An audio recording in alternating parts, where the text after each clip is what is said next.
ভাগৱতৰ আন এটা ডাঙৰ মাহাত্ম্য হৈছে ভাগৱত সমস্ত শাস্ত্ৰৰ সাৰ। আমাৰ সনাতন ধৰ্মৰ মূল হৈছে বেদ। বেদ কোনো সৃষ্টি কৰা নাই, লিখা নাই, অপৰুষেয়। জগত সংহৰি সুতি আছা নাৰায়ণ, প্ৰথম নিশ্বাসে বাজ ভৈলা বেদগণ। বেদস্তুতি কীৰ্তনত লিখিছে, ইয়াৰ বিস্তাৰ কৰিছে দৈপ্যায়নে। সেইকাৰণে বেদৰ বিস্তাৰ কৰাৰ কাৰণে নাম হৈছে বেদব্যাস। ব্যাস মানে বিস্তাৰ কৰা। বেদব্যাস নাম কৰিছে সেইটো কাৰণে। 4খন বেদ কৰিলে, ঋক সাম যজুৰ অথৰ্বৈক্য চতুৰ্বেদ ঊৰ্ধ্বতে, ভাৰত পুৰাণম চ পঞ্চম বেদ উচ্যতে। 1:4:20 প্ৰথম স্কন্ধ 4ৰ্থ অধ্যায় 20 নম্বৰ শ্লোক ভাগৱত। ঋকবেদ, সামবেদ, যজুৰ্বেদ আৰু অথৰ্ববেদ 4খন যদিও বেদ, মহাভাৰত আৰু পুৰাণক পঞ্চম বেদ বুলি ঘোষণা কৰিছে। গতিকে ভাগৱত পঞ্চম বেদ। 1,00,000 শ্লোক আছে বেদত, 4টা ভাগ আছে ইয়াৰ। প্ৰথমটো অংশক কয় সংহিতা, য'ত মন্ত্ৰবিলাক ছন্দবদ্ধভাৱে লিখা আছে। এটা অংশ আছে ব্ৰাহ্মণ্য, য'ত গদ্য আকাৰে বিভিন্ন বিধি নিষেধৰ বিষয়ে লিখা আছে। এটা হৈছে আৰণ্যক, চতুৰ্থ অংশটো হৈছে বেদান্ত, যি বেদৰ সাৰ, যাক আমি উপনিষদ বুলি কওঁ। বেদৰ সাৰ মৰ্মখিনি আছে বেদান্তত, বেদৰ অন্তত। অজস্ৰ উপনিষদ আছে, তাৰ ভিতৰত 108খন প্ৰমুখ আৰু তাৰে 11খন জনপ্ৰিয়। বেদৰ সাৰ আছে বেদান্ত। যিজন ব্যাসদেৱে বেদৰ বিস্তাৰ কৰিছে, তেওঁৱেই ভাগৱতত লিখিলে, সৰ্ব বেদান্ত সাৰম হি শ্ৰী ভাগৱতম ইষ্যতে, য়স্য ৰসামৃত তৃপ্তস্য নানন্যত্তৰ ৰতি ক্বচিত। 12, 13, 15 দ্বাদশ স্কন্ধ 3য় অধ্যায় 15 নম্বৰ শ্লোক ভাগৱত। অনুবাদ কৰিছে মহাপুৰুষ মাধৱদেৱে ঘোষাত 18 নম্বৰ পদজোকা।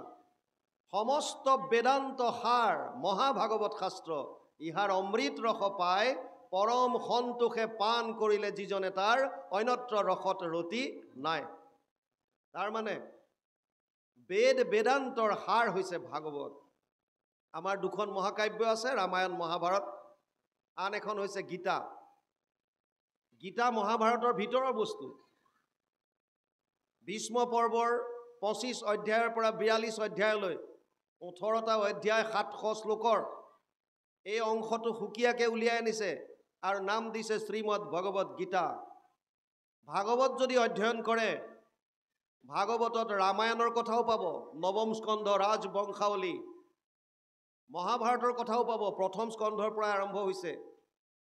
আৰু গীতাৰ কথা ইয়াত আছে, তত্ত্ববিলাক মাজে মাজে দি গৈছে।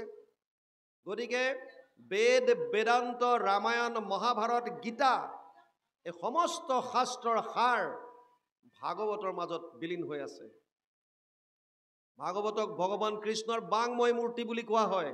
তেনেয়ম বাংময় মূৰ্তি প্ৰত্যক্ষ বৰ্ততে হৰি, সেৱাত শ্ৰৱণাত পথত দৰ্শনাত পাপনাশিনী। পদ্মপুৰাণ উত্তৰখণ্ড ভাগৱত মাহাত্ম্য 3য় অধ্যায় 62 নম্বৰ শ্লোক। তাত লিখিছে, ভাগৱত ভাগ প্ৰভু ভগৱন্তৰ বাংময় মূৰ্তি, শব্দ আকাৰে বাণী উপৰে ইয়াত সব ভগৱান কৃষ্ণ বিলীন হৈ আছে। আমাৰ কি লাভ হ'ব এতিয়া? গুৰুজনাই মাধৱ পুৰুষকো কৈ গৈছিল, শুনিও মাধৱ মোৰ থাকিবাৰ স্থান, কীৰ্তন দশম মোৰ মূৰ্তিৰ সমান। কীৰ্তন দশম পুথি থাকয় যথাত, জানিবা মাধৱ মই থাকোঁ সাক্ষাৎ। আকৌ মাধৱ পুৰুষকো কৈ গৈছে, ঘোষা নামে শাস্ত্ৰখানি তুমিও কৰিবা, ঘোষা ৰত্নাৱলী মাজে তুমিও থাকিবা। তাৰ মানে কি? ভাগৱতত ভগৱান কৃষ্ণ, কীৰ্তন দশমত গুৰুজনা, ঘোষা ৰত্নাৱলীত মাধৱ পুৰুষ। আমাৰ কি লাভ হ'ব এতিয়া?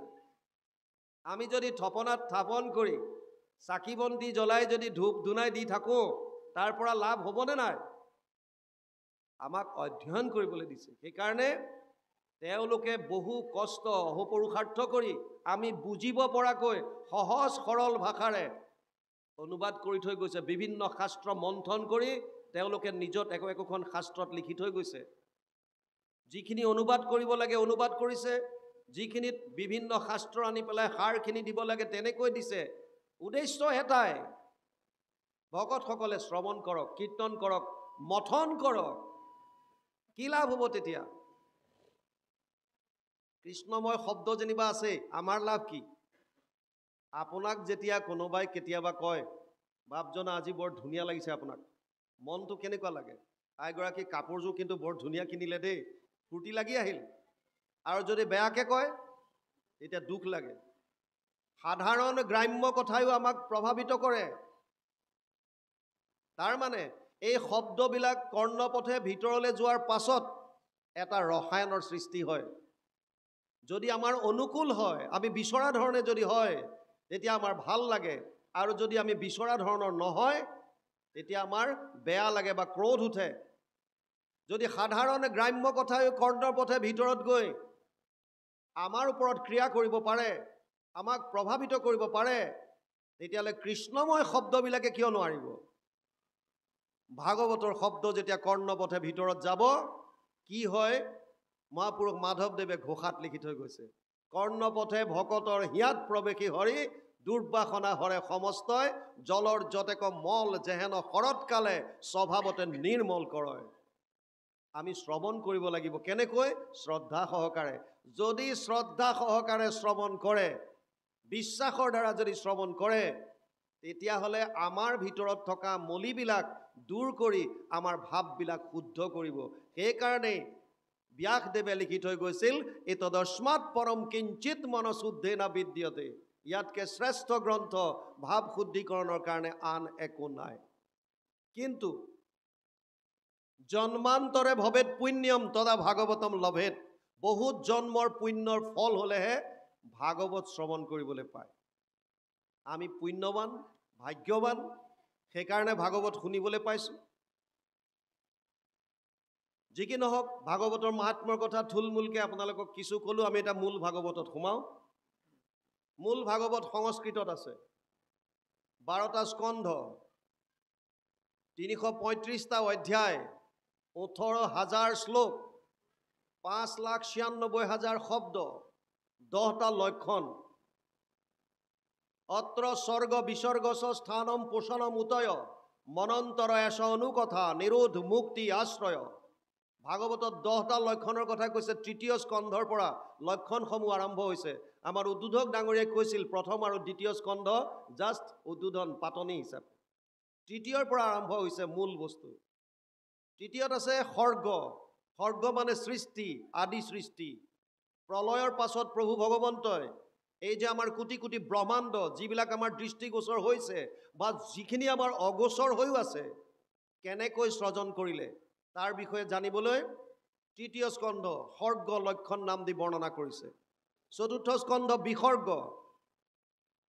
কোটি কোটি ব্ৰহ্মাণ্ডত যত যিমান জীৱ আছে, ইয়াৰ বিকাশ কেনেকৈ ঘটিছে, বিস্তাৰ কেনেকৈ হৈছে ব্ৰহ্মা আদিৰ দ্বাৰা, সেকেণ্ডেৰী সৃষ্টিৰ কথা বুজাবলৈ বিসৰ্গ নাম দি সুন্দৰভাৱে 4ৰ্থ স্কন্ধত বৰ্ণনা কৰিছে।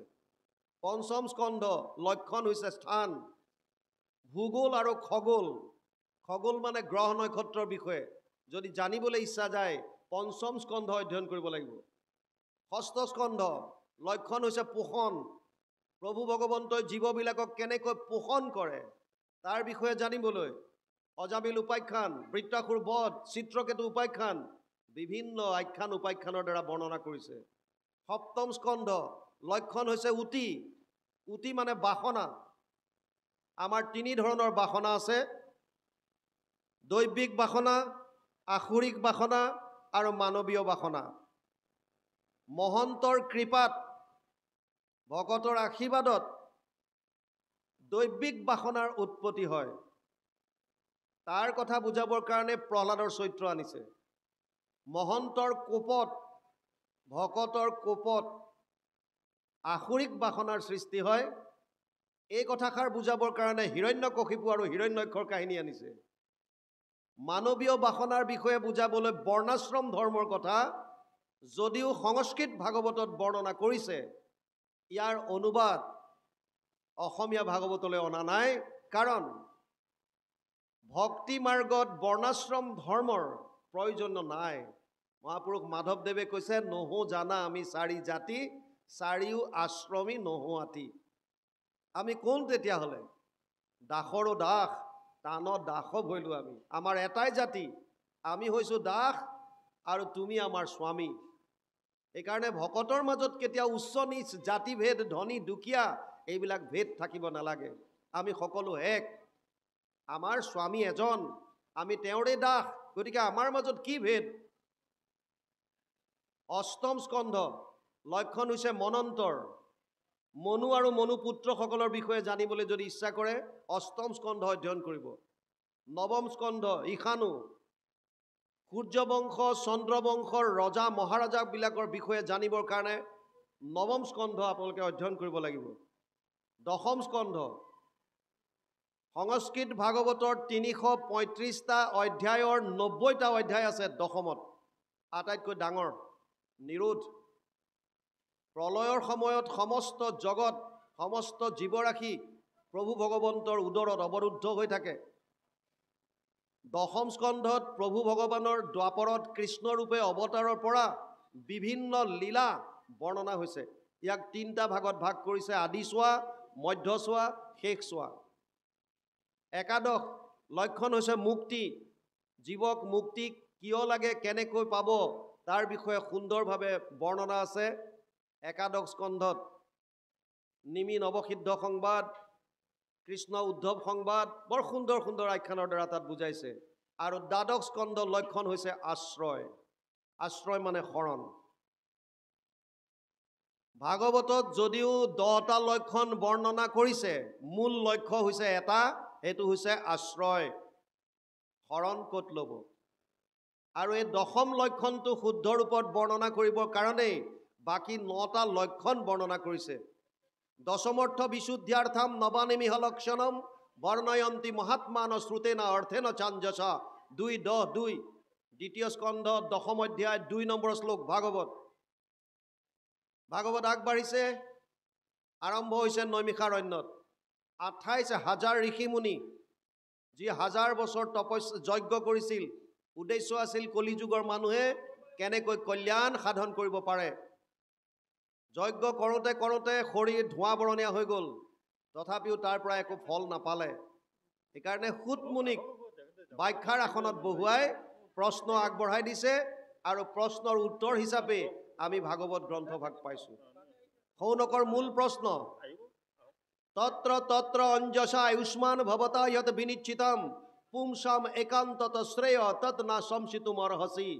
1:1-9 প্ৰথম স্কন্ধ প্ৰথম অধ্যায় 9 নম্বৰ শ্লোক ভাগৱত। শৌনকে কৈছে, হে সুতমুনি, কলিযুগৰ মানুহৰ পুংসাম একান্তত শ্ৰেয়, আটাইতকৈ শ্ৰেষ্ঠ মাৰ্গটো কি? যাৰ দ্বাৰা পৰম গতি লাভ কৰিব, যাৰ দ্বাৰা হৃদয়ত পৰম আনন্দ লাভ কৰিব। কলিযুগৰ মানুহে কল্যাণ সাধনৰ কাৰণে শ্ৰেষ্ঠ মাৰ্গটো কি, এইটো আমাক বুজাই দিয়া।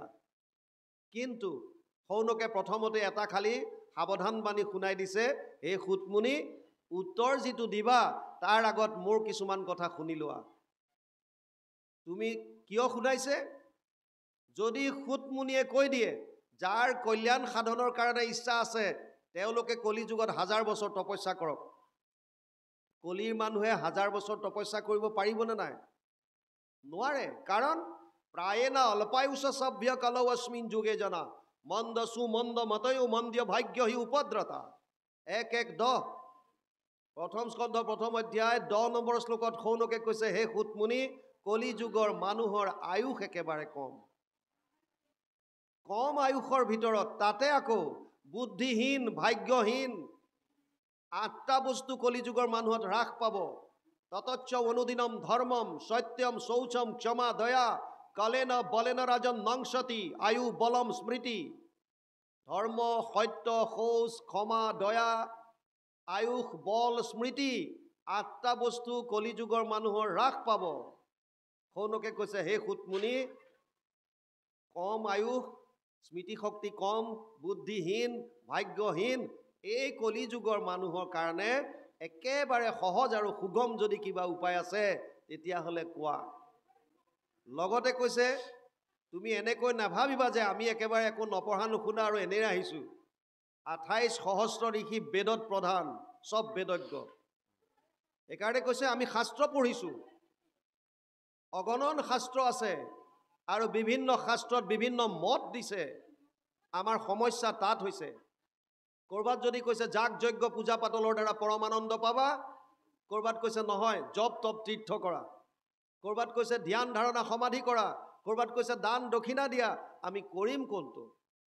সেইকাৰণে সেই সুতমুনি, যিহেতু তুমি শাস্ত্ৰজ্ঞ, সমস্ত পুৰাণৰ জ্ঞাতা, গতিকে সমস্ত শাস্ত্ৰৰ সাৰ আমাক উদ্ধাৰ কৰি তুমি শুনোৱা। ভুৰিনি ভুৰি কৰ্মাণি শ্ৰোতব্যানি বিভাগস অত সাধু অত্ৰ যত সাৰম সমুদ্ধৃত্য মনীষয়া মাম ব্ৰূহি শ্ৰদ্ধাননম যেন আত্মা সম্প্ৰসিদতি। 1:11 প্ৰথম স্কন্ধ প্ৰথম অধ্যায় 11 নম্বৰ শ্লোকত সৌনকে সুতমুনিক ক'লে সমস্ত শাস্ত্ৰৰ সাৰটো উদ্ধাৰ কৰি আমাক কোৱা। আৰু তেতিয়া সুতমুনিয়ে কলিযুগৰ মানুহৰ পৰম ধৰ্ম কি এই কথাটোক ক'লে। সবে পুংসাম পৰো ধৰ্ম যত ভক্তিৰ অধুক্ষজে অহেতু কি অপ্ৰতিহত যেন আত্মা সম্প্ৰসিদতি। 1:2:6 প্ৰথম স্কন্ধ দ্বিতীয় অধ্যায় 6 নম্বৰ শ্লোকত সুতমুনিয়ে প্ৰথমে ক্লিয়াৰ কৰি দিলে কলিযুগৰ মানুহৰ পৰম ধৰ্ম এটাই, এইটো হৈছে কৃষ্ণত একান্ত ভক্তি। কিন্তু শৰ্ত দুটা দি দিলে লগত। সেইকাৰণে আমি বছৰ বছৰ ধৰি যদিও নিজকে কৃষ্ণৰ ভক্ত বুলি কৈ আছো, পৰম আনন্দ লাভ কৰিব পৰা নাই। কিয়?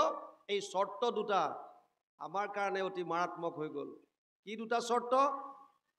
অহেতুকি অপ্ৰতিহত। অহেতুকি মানে হেতু থাকিব নালাগে। আমাৰ বাপজনে কৈছিলে 4 ধৰণৰ মানুহে ঈশ্বৰৰ ওচৰলৈ আহে। গীতাত অৰ্জুনক কৈছে চতুৰ্বিধা ভজন্তে মাম জনা সুকৃতিন অৰ্জুন আৰ্ত জিজ্ঞাসু অৰ্থাৰ্থী জ্ঞানী চ ভৰতৰ্ষভ। 7ম অধ্যায় 16 নম্বৰ শ্লোক গীতা। এই অৰ্জুন 4 ধৰণৰ মানুহ মোৰ ওচৰলৈ আহে। আৰ্ত বিপদত পৰি, জিজ্ঞাসা জানিবৰ ইচ্ছাই মই কোন, ক'ৰ পৰা আহিলো, কি কৰা উচিত, ক'লে যাম, অৰ্থাৰ্থী ধন টকা পইচা সম্পত্তি এইবিলাক বিচাৰি, আৰু জ্ঞানী যিবিলাকে গম পালে মানুহৰ জন্ম লৈছো যেতিয়া কৃষ্ণৰ শৰণৰ বিনে গতি নাই। মহাপুৰুষ মাধৱদেৱে এজোকা পদত লিখি থৈ গৈছে মানৱ জীৱন সফল কৰাৰ উপায়। হৰিৰ চৰণে শৰণ লৈলো মানৱী জনম সফল কৰিলো।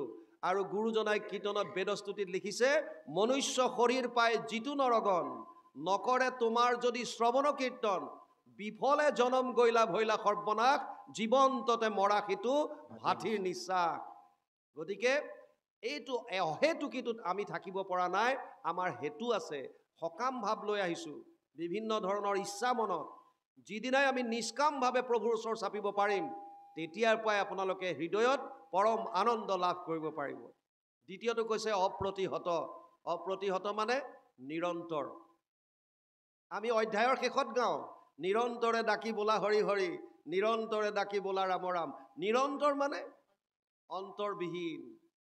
তস্মাৎ সৰ্বেষু কালেষু মাম অনুস্মৰ যুদ্ধচ্চ ময়ো অৰ্পিত মনোবুদ্ধিৰ মামে বৈশ্যস্য অসংশয়। 8ম অধ্যায় 7 নম্বৰ শ্লোক গীতা। অৰ্জুনক কৈছে হে অৰ্জুন, প্ৰতিটো মুহূৰ্তত মোৰ কথা স্মৰণ কৰ। তস্মাৎ সৰ্বেষু কালেষু মাম অনুস্মৰ যুদ্ধচ্চ, তোৰ কৰ্তব্য কৰ্ম কৰ। ময়ো অৰ্পিত মনোবুদ্ধি, তোৰ মন বুদ্ধি মোক অৰ্পণ কৰ, আৰু তেতিয়া তই মোক পাবি, পৰম আনন্দ লাভ কৰিব পাৰিবি।